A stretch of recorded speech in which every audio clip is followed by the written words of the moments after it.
कन्याकुमारी पासून ते काश्मीर पर्यंत आणि बंगाल पासून ते दख्खनेपर्यंत एकही नदी, एकही घाट, एकही रस्ता असा सोडलेला नाही की त्यांनी तिथं काम केलं नाही. अशा जगातील सर्वोत्तम राज्यकर्त्या असलेल्या पुण्यश्लोक अहिल्यादेवी होळकर, ज्यांनी पांढऱ्या घोंगडीवर बसून एक नाही, दोन नाही, तर तब्बल 28 वर्ष यशस्वीपणे राज्य केलं, त्या लोकमाता, राजमाता, पुण्यश्लोक अहिल्यादेवी होळकर यांना आपल्या प्रचंड टाळ्यांच्या गजरात प्रथमतः अभिवादन करते. आजच्या कार्यक्रमाचे अध्यक्ष, ज्यांनी ही व्याख्यानमाला आयोजित करून माझ्यासारख्या तमाम महिलांना इथं बोलण्यासाठी अहिल्यादेवी होळकरांचा जाज्वल्य इतिहास समजून घेण्याची संधी दिली, त्यासाठी सरांचे शतशः आभारी आहे.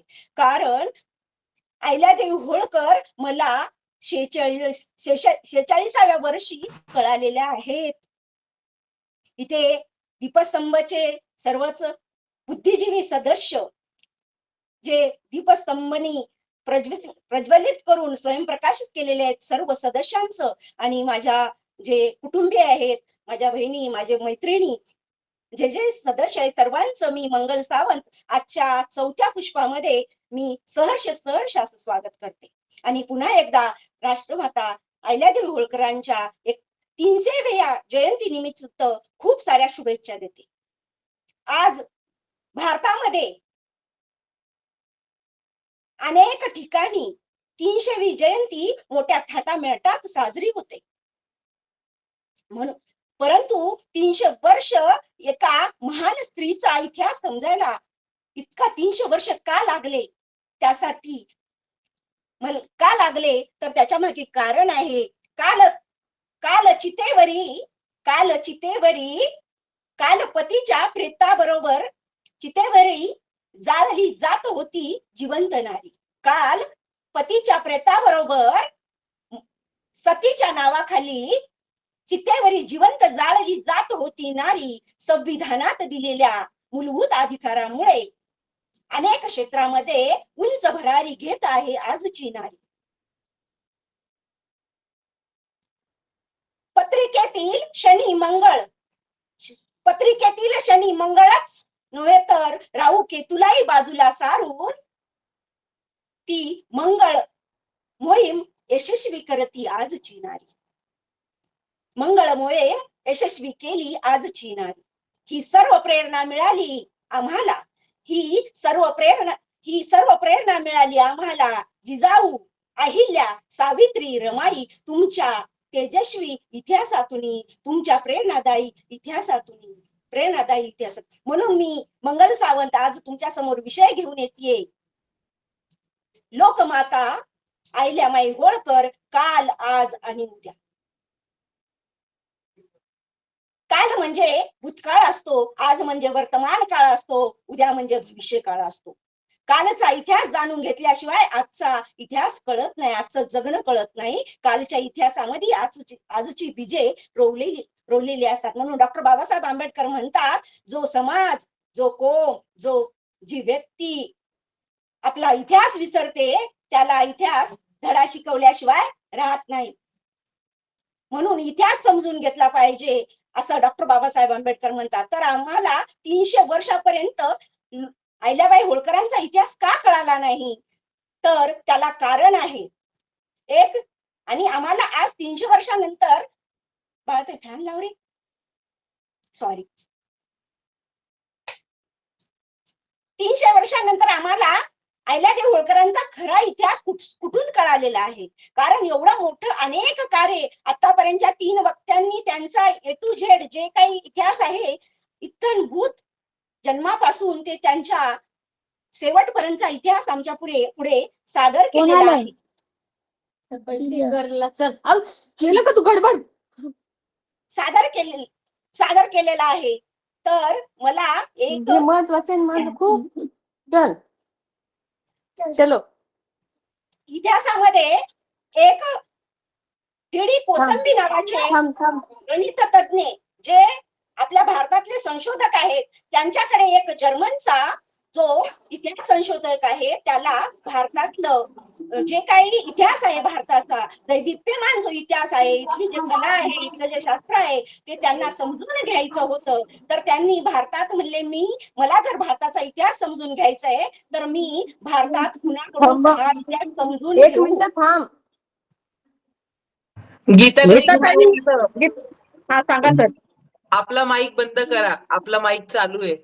अरे का तर तो डीडी कोसंबींना विचारला की मला भारताचा इतिहास समजून घ्यायचा, इथला दैदिप्यमान इतिहास समजून घ्यायचे, तर मी हा अभ्यास कुठे करू? तर ते डीडी कोसंबी इतिहासकार म्हणतात की तुला जर भारताचा इतिहास समजून घ्यायचा असेल तर इथला जो धनगर समाज आहे त्यांच्याकडे तुला सगळा भारताचा इतिहास समजेल. मग तो जो गुंटूर सोन थॉमस आहे तो भारतात येतो आणि इथल्या धनगर समाजाच्या घरी अनेक ठिकाणी पहिल्यांदा तो जेजुरीला येतो, खंडेरायाचं दर्शन घेतो आणि तो आपल्या वारीमध्ये फिरतो, तो मेंढ्या राखतो आणि आपल्या धनगर बांधवांच्या घरी राहतो, घोंगडी घेऊन तो मेंढ्या राखतो आणि इथला संपूर्ण भारताचा इतिहास तो जाणून घेतो. आणि यातूनच आम्हाला आमच्या पूर्वजांचा, होळकरांचा, म्हणजे मल्हारराव होळकर असतील, त्यांचे वडील असतील, अहिल्यादेवी होळकर असतील, यशवंतराव होळकर असतील, खंडोजी होळकर, खंडेराय होळकर असतील, मालेराव असतील, अनेक आमच्या पूर्वजांचा इतिहास हा दैदिप्यमान इतिहास होता, हे आमच्या समोर आलं. कारण लढलंय आमच्या मावळ्यांनी, इतिहास मध्ये पराक्रम गाजवलाय आमच्या मावळ्यांनी, पण लिहिला इथल्या पुरोगामी, म्हणजे जे पुरोगामी विचाराचे लोक होते त्यांना इथला इतिहास लिहायचा अधिकार आम्हाला नव्हता. लिहिणारे दुसरे होते, म्हणून लढणाऱ्यांनी इतिहास लिहिला नाही, लढणाऱ्यांनी दैदिप्यमान इतिहास करून ठेवलाय, पण त्याचं लिहिताना विकृतीकरण इथल्या इतिहासकारांनी केलेलं आहे. म्हणून आम्हाला 300 वर्ष अहिल्यादेवी होळकरांचा इतिहास समजायला वेळ लागला. एक मुलगी आपल्या आजीला म्हणते, म्हाताऱ्या झालेल्या आजीला एक नात विचारते की आजी, अगं स्त्री म्हणजे काय? अगं स्त्री म्हणजे काय? तर ती आजी सांगते, स्त्री म्हणजे काय आहे तर तिच्या सुरकुत्या पडलेल्या गालावर चिमचिमत्या डोळ्यांनी ज्याच्यामध्ये मिथुमिंदी झाले, ती म्हणते स्त्री म्हणजे काय तर स्त्री म्हणजे मनुष्य आहे. स्त्री म्हणजे मनुष्य आहे, तिला बी जगण्यासाठी आयुष्य आहे. तुडवली तर नागिन आहे, डिवचली तर वाघीण आहे, कडाडली तर वीज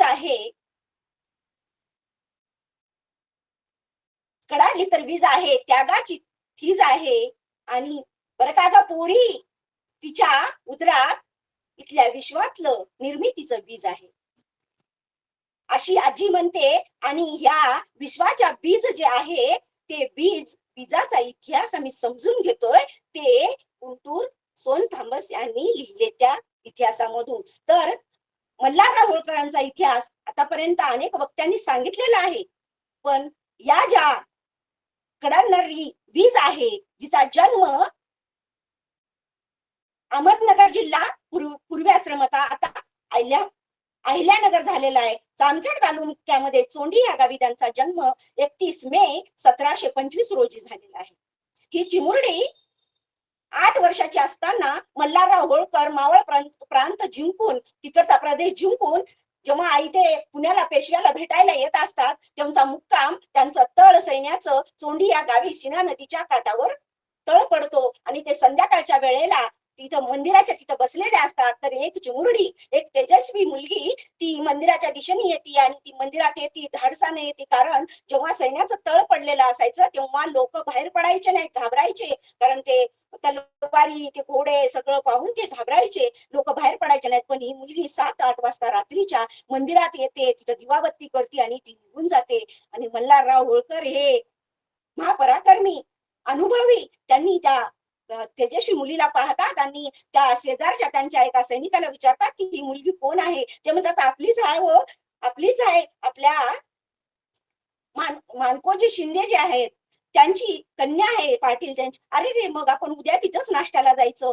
मग ते तिथे जातात, त्यांच्या घरी नाश्त्याला जातात सकाळी आणि ते म्हणतात तुमची मुलगी आमच्या मुलाला खंडेरायाला द्या. त्यांचं लग्न होतं. मग त्या होळकर घराण्यामध्ये जातात आणि तिथलं ते गेल्यानंतर त्यांना एक मुलगा मालेराव आणि मुलगी मुक्ता होते. त्यांचे पती खंडेराय पण अतिशय पराक्रमी होते. त्यांना इतिहासकारांनी आमच्या पुढे वेगळ्या पद्धतीने, ज्या पद्धतीने संभाजी महाराजांना यांनी बदनाम केलेला आहे इतिहासकारांनी, त्याच पद्धतीने खंडेरायाला सुद्धा बदनाम केलेला आहे असं अनेक इतिहासकार, अनेक वक्ते असं बोलतात. ते पण पराक्रमी होते, कारण ते जेव्हा कुंभेरीच्या लढाईमध्ये ते जातात तेव्हा त्यांचा तिथे लढाईमध्ये मृत्यू होतो. जो माणूस लढायला जाऊन मरतोय तो तसा काय वेगवेगळ्या नशा वगैरे करणारा असू शकतो, हे आपण आपल्या बुद्धीच्या प्रामाण्यवादावर शोधलं पाहिजे. इतिहास आपण आपल्या पद्धतीने त्याचं विश्लेषण केलं पाहिजे. कारण दया पवार म्हणतात की बरे होते गुरेढोरे राखत होतो,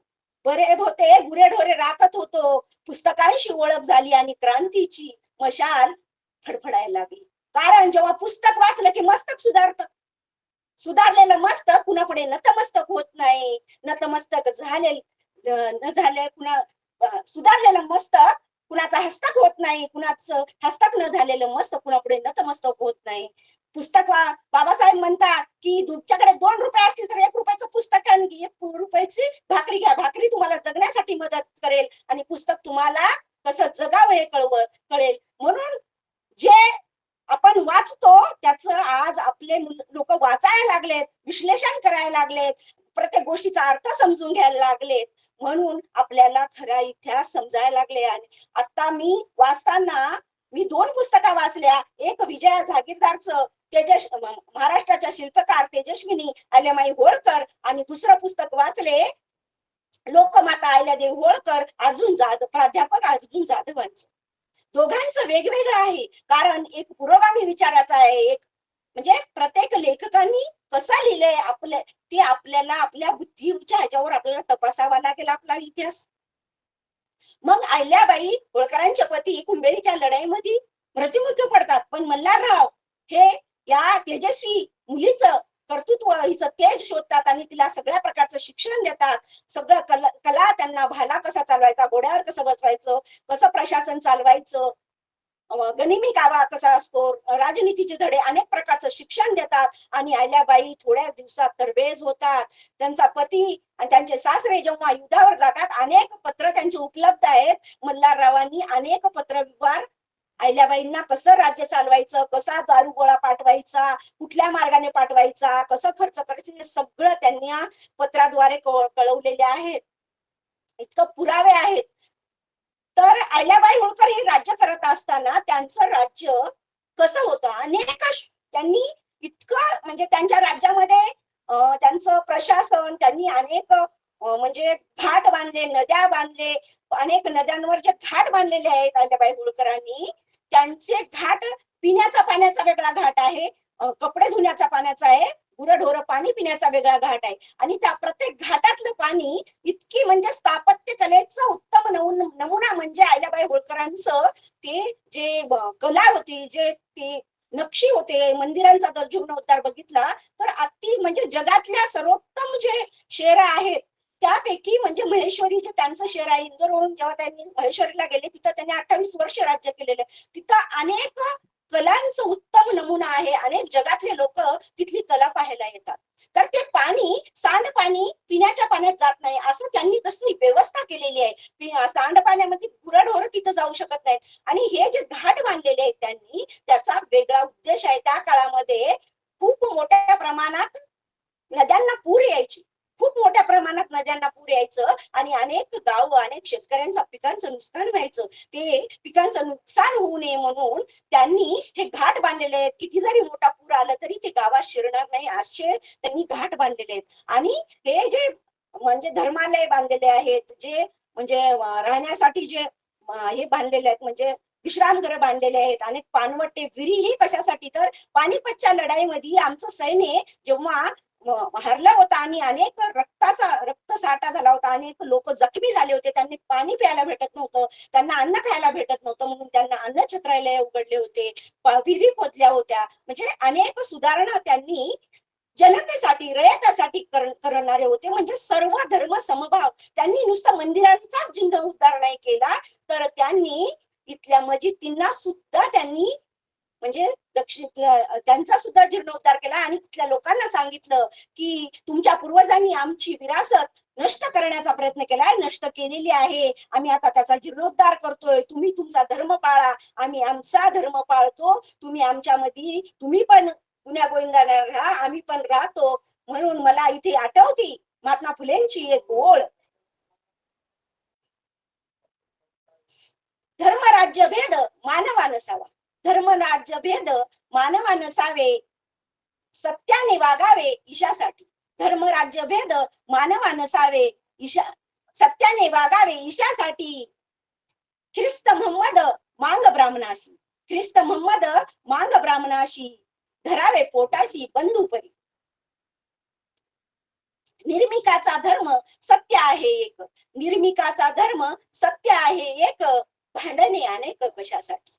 जेव्हा बाबरी मस्जिद पडली होती, जेव्हा बाबरी मस्जिदचं युद्ध झालं होतं, तेव्हा सगळ्या भारतामध्ये जाळपोळ झाली होती, पण फक्त महेश्वरीमध्ये हिंदू मुस्लिम दंगली झाल्या नव्हत्या. तिथं पत्रकारांनी तिथल्या एका मौलवीला विचारलं, तिथल्या एका मंदिराच्या पुजाऱ्यांना विचारलं की सगळ्या भारतामध्ये दंगली झालेल्या आहे, तिथं का दंगली झाली नाही? त्याने म्हणले इथं लोकमातेचं राज्य झालेलं आहे, आम्हाला अहिल्याबाईंनी धडा घालून दिलेला आहे, काही झालं तरी हिंदू मुस्लिम दंगली होणार नाही, तुम्ही दोघंही इथं गोविंदाने राहिलं पाहिजे. तिथं लोक त्यांना लोकमाताच म्हणायचे.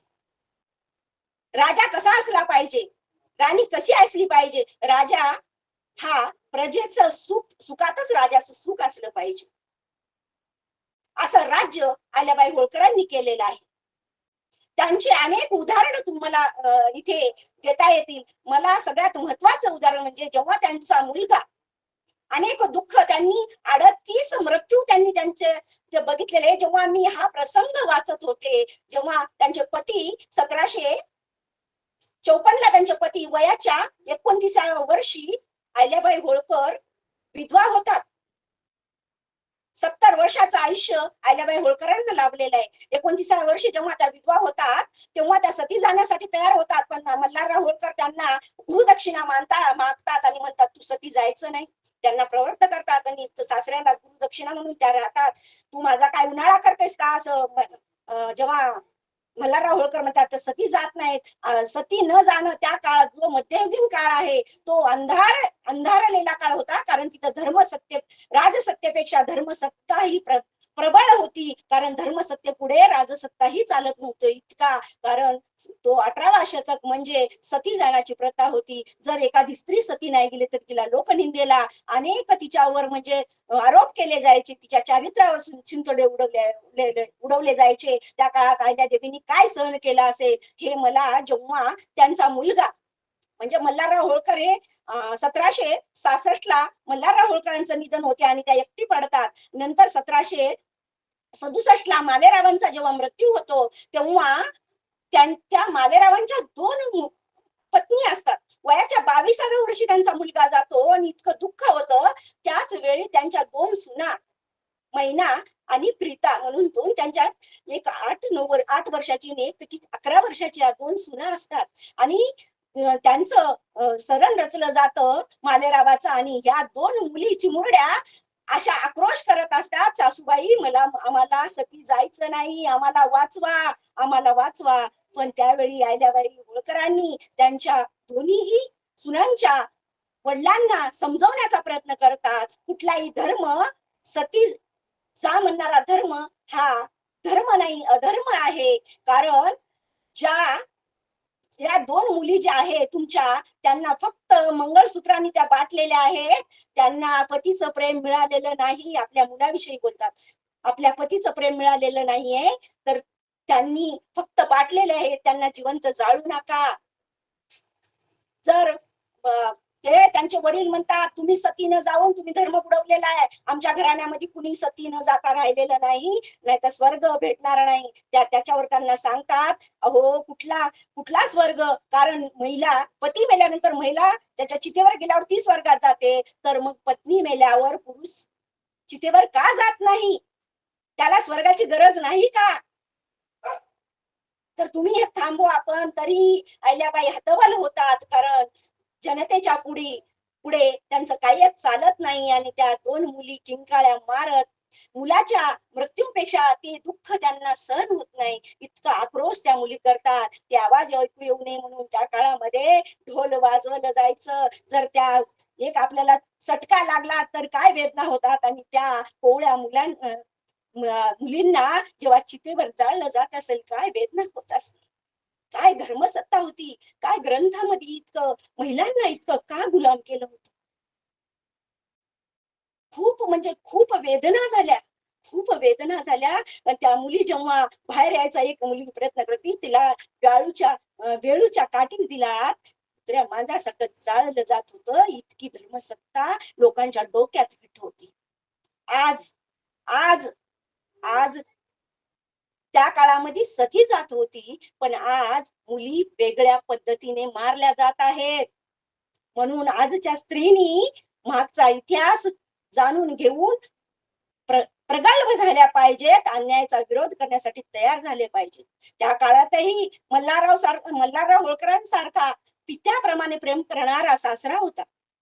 आज आगवणे प्रकरण आहे, वैष्णवी आगवणे गाजतंय, ही एकच केस, कारण दोन्ही बाजूचे लोक प्रबळ आहेत, श्रीमंत आहेत, म्हणून हे प्रकरण गाजतंय. पण रोजच वर्तमानपत्रामध्ये हजारो महिला रोज वेगळ्या पद्धतीने मारले जात आहेत, हे आपण समजून घेतलं पाहिजे. अहिल्याबाई होळकरांचं नेतृत्व काय, आजच्या स्त्रियांनी त्यांचं नेतृत्व समजून घेतलं पाहिजे. आणखी एक प्रसंग आहे, न्यायदान कसं होतं अहिल्याबाई होळकरांचं. एक खामदास म्हणून एक व्यापारी होता, तो त्याला निपुत्रिक होता. तर त्या महिलेला दत्तक घ्यायचं होतं. तर तिथल्या जो त्यांचा सरदार, तो जो वसुली करणारा अधिकारी होता, त्यांना 3 लाखाचा नजराणा, म्हणजे दत्तक घ्यायच्या आधी ते भरावा लागायचा दरबारामध्ये. तर त्यांनी 3 लाखाचा नजराणा घेतला होता त्याचा दत्तकाचा. तर ती महिला अहिल्याबाईंच्या दरबार भरला जायचा रोज. अहिल्याबाईंचा दरबारात ती येत आली ती महिला, आणि अहिल्याबाई पुढे सांगायला की असं असं मला एवढं नजराणा त्यांनी मागितला. अहिल्याबाईंनी ती सगळं शहानिशा केली आणि तो नजराणा परत करायला लावला, आणि दत्तक घेण्याचा कायदाच केला. दत्तक घेताना कुठलंही शुल्क आकारलं जाणार नाही.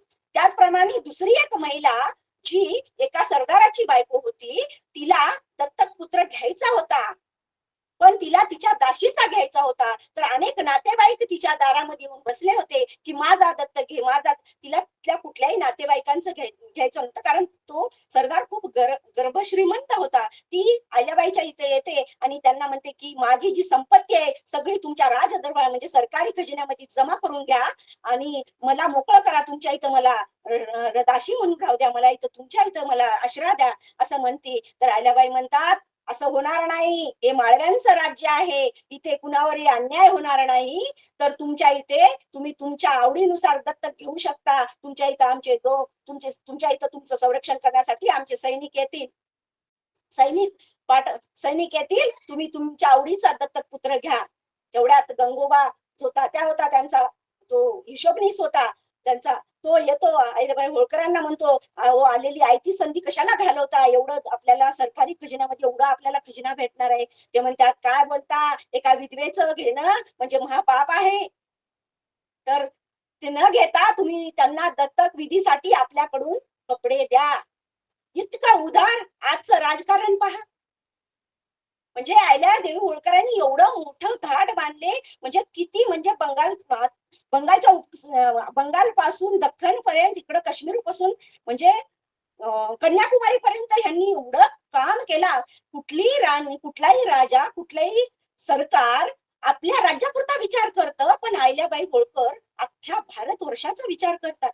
किती मोठी उदारता आहे. आणि ते पण काम खाजगी तिजोरीमधून करतात. कुठेही त्याची सरकारी नोंद नाहीये.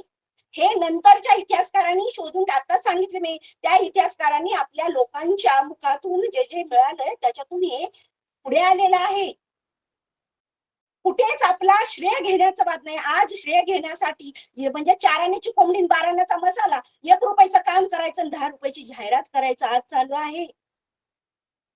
एकदा तुकोजी होळकरांचा मुलगा यशवंत एका म्हणजे खूप लूट करतो, राज्यातल्या जनतेची लूट करतो आणि ती तक्रार अहिल्यादेवी होळकर आहे, ती नात्यातली आहे. आपल्या जे दत्तक पुत्र आहे यांचा, मल्हारराव होळकरांचा, तुकोजी होळकर, आणि हे नातू झाले ह्यांची. तर ती बातमी कळते आणि अहिल्याबाईंनी त्यांना समज द्यायला बोलवतात. तर ते ऐकत नाहीत, तर त्यांना कारागृहात टाकलं जातं, त्यांना कारागृहात शिक्षा केली जाते. म्हणजे इथं राज्य चालवताना सगळे समान आहे, तिथं नात्याला वेगळी वागणूक आहे. ही अहिल्याबाई होळकरांच्या प्रशासनामधून, राजकारणातून आम्हाला शिकायला भेटत. भिल्ल समाज बघा, आपली मुलगी अहिल्याबाई म्हणजे किती पुरोगामी होत्या, की त्यांची मुलगी जी मुक्ता आहे तिचं लग्न कितव्या वर्षी लावतात? 18व्या वर्षी. आता आमच्याकडे नियम केल्यावर 18व्या वर्षी लग्न लावायला लागले. आज मी जेव्हा शिकत होते, माझ्या गावातल्या मुलींचे वयाच्या 5व्या 10व्या वर्षी लग्न लावले जात होते आतापर्यंत. पण अहिल्याबाई होळकरांनी तेव्हा आपल्या मुलीचं लग्न 18व्या वर्षी लावतात. आणि 18व्या वर्षी लग्न बी लावताना काय करतात, आपली मुलगी जनतेसाठी, आपल्या लोकांसाठी, आपल्या राज्यातल्या जनता सुखी व्हावी म्हणून आपली मुलगी पणाला लावतात. तो मुलगा कसा असेल, तर त्यांनी कसा मुलगा शोधला, काय पण लावला, जे कोणी माझ्या राज्यातल्या जनतेचं लुटतात, माझ्या जनतेला दरोडेखोर, इथले जे दरोडेखोर आहेत त्यांचा जो कोणी बंदोबस्त करेल, म्हणजे दरबार भरवतात आणि त्याच्यात ते सूचना करतात की जो कोणी ह्याचा बंदोबस्त करेल त्याला मी माझी मुलगी देणार, माझी मुक्ता देणार. तिथला एक यशवंत भनसे म्हणून आहे, तो हात वर करतो, तो त्याचा बंदोबस्त करतो आणि पहिला आंतरजातीय विवाह अहिल्याबाई त्या काळामध्ये लावतात. म्हणजे किती काळाच्या पुढच्या होत्या. आजही आपल्या समाजात सैराट सारखं पिक्चर मधून दाखवलं जातं, त्या अनेक रोज आंतरजातीय विवाह केला, प्रेम विवाह केला तर खून केले जातात, आपल्या मुलीला मारलं जातंय. कितीतरी उदाहरणं आपण पेपरमध्ये वाचतो आणि पुस्तकात वाचतो. त्या काळामध्ये किती पुढच्या होत्या. पण अहिल्याबाईंचा एवढा जाज्वल्य इतिहास आम्हाला कुठे मलाच कळला नाही. 46 वर्षाची मी झाले, तर मी आता पुस्तक दीपस्तंभच्या माध्यमातून मला ही वाचण्याची संधी मिळाली, जाणून घेण्याची. आणि एवढ्या महान स्त्रीला मला फक्त ती एक म्हणजे धार्मिक स्त्री, एक लिंग तिच्या हातामध्ये देऊन तिला तेवढंच का दाखवण्यात आलंय, तर याच्या मागचं कारण काय आहे? सगळ्यात मोठं कारण, जेव्हा मालेराव वारले होते तेव्हा इथल्या गंगोबा पंत म्हणजे चंद्रचूड आहेत, त्यांचे जे चिटणीस आहेत, त्यांना वाटलं की आता इथं कोणी यांना वारसदार नाही, तर त्यांना वेळ झाला तर मला इंटिमेशन करतात 5 मिनिटं राहिल्यावर. तर इथल्या जो तो आहे, तो राघोबा तात्या जो आहे पेशवा, त्याला गुप्त पत्र व्यवहार करतो आणि ते बऱ्याच आता वक्त्यांनी सांगितलंय. पण अहिल्याबाईंना असं का झाकून ठेवण्यात आलंय, तर त्याचं कारण हे आहे की त्यांनी कुणाचीच भीडभाड धरली नाही. ते चालून आले, 50,000 सैनिक घेऊन आले, पण अहिल्यादेवी किती दूरदृष्टीच्या होत्या, किती कणखर होत्या.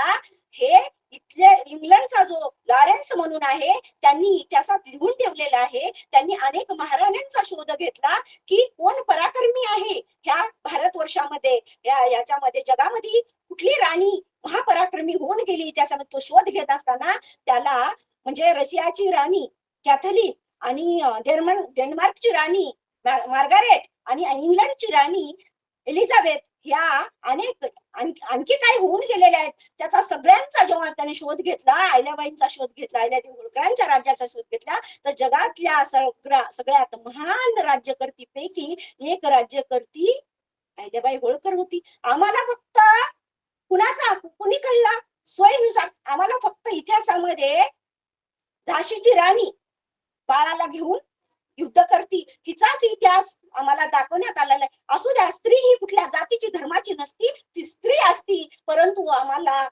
जाणून बुजून आम्हाला इतिहास आमच्या पुढे आणलेला नाहीये.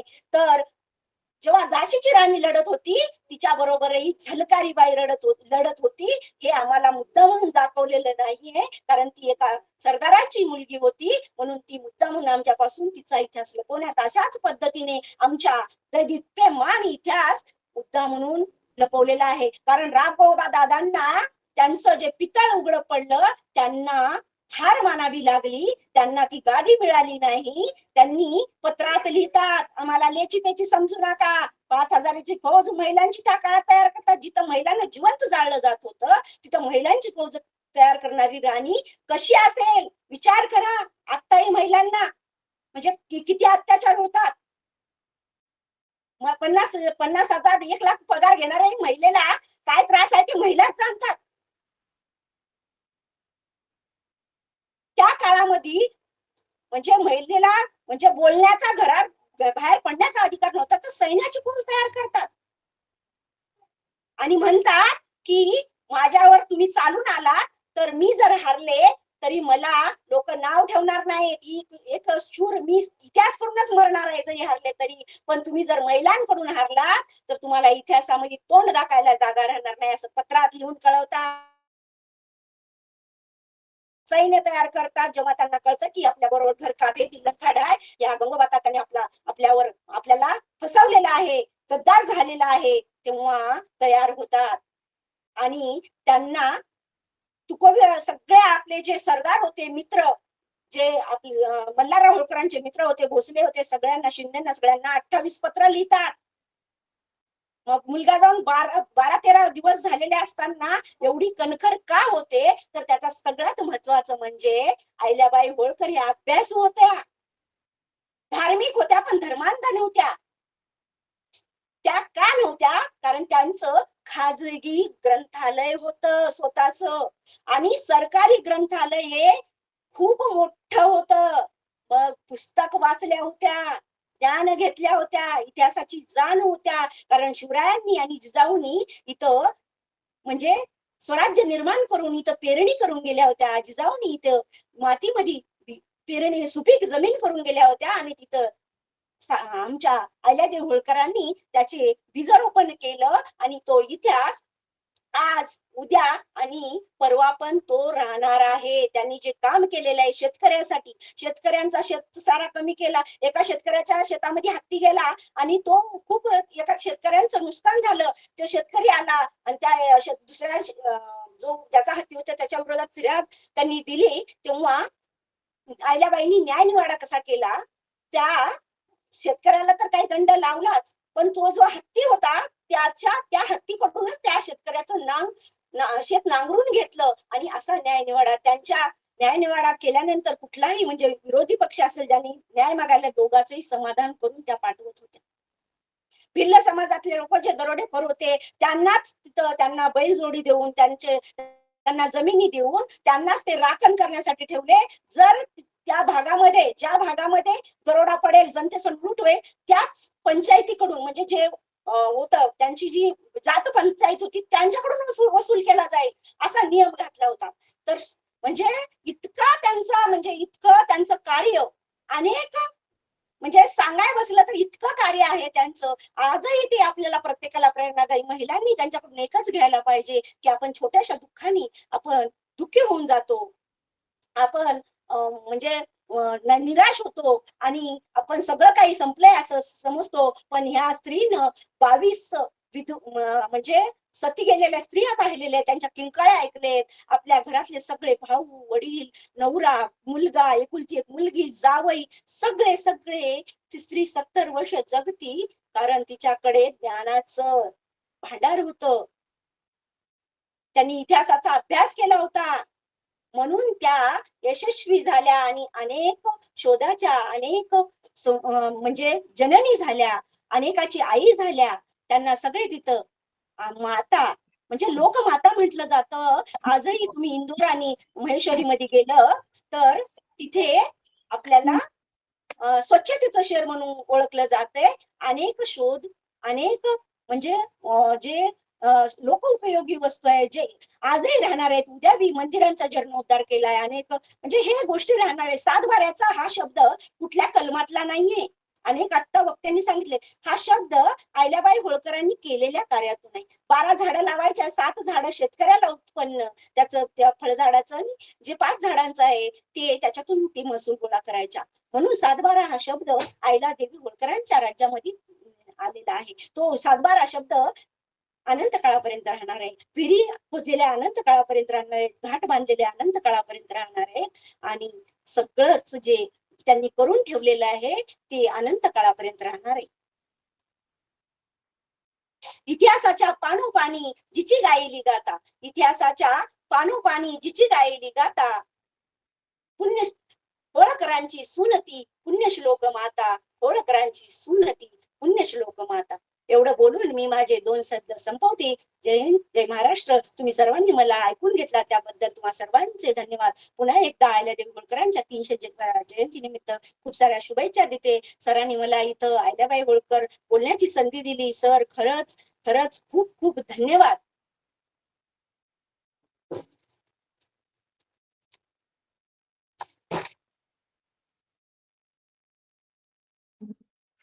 आशाताई बोला.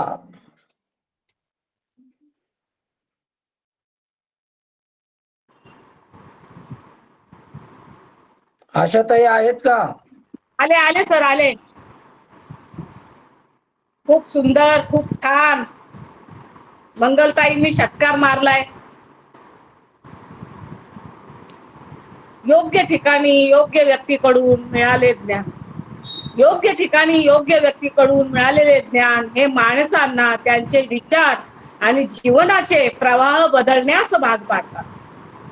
तेव्हा मान्यवरांचे, मंगलताईंचे मार्गदर्शन, आजचे हे व्याख्यान आमच्यासाठी लाख मोलाचे आहे असे मी सर्वांच्या वतीने, सर्व श्रोत्या वर्गांच्या वतीने मी जाहीर करते व त्यांना पुढील वाटचालीसाठी मी अगणित शुभेच्छा देते. अगणित शुभेच्छा देते. मंगलताई, भरभरून तुमचे अभिनंदन व तुमचे काळ्याच्या गजरात मी स्वागत करते, अभिनंदन करते, कौतुक करते. अशाच तुम्ही धडाडत्या तोफ डागत राहा. आम्ही तुम्हाला आतुरतेने कानाने ऐकायला आणि डोळ्याने पाहायला आतुर आहोत. अशाच तुम्ही महामानवांचे विचार पेरीत जा, आणि तुमची ती आवड आम्हाला खूप चांगली माहित आहे, कळली. नव्हे तुमचा परिचय घेतला, स्वाभिमानाने आणि अभिमानाने माझा ऊर भरून आला. अतिशय छान वाटलं. तशाच आज तुम्हाला अगणित शुभेच्छा देते आणि तुम्हाला बेस्ट ऑफ लक बोलते ताई. तशाच आपल्या आजच्या पुढची रणरागिणी आहे शीतलताई नानासाहेब भरत. शीतलताईंचा परिचय देतानाही मला फार आनंद होत आहे.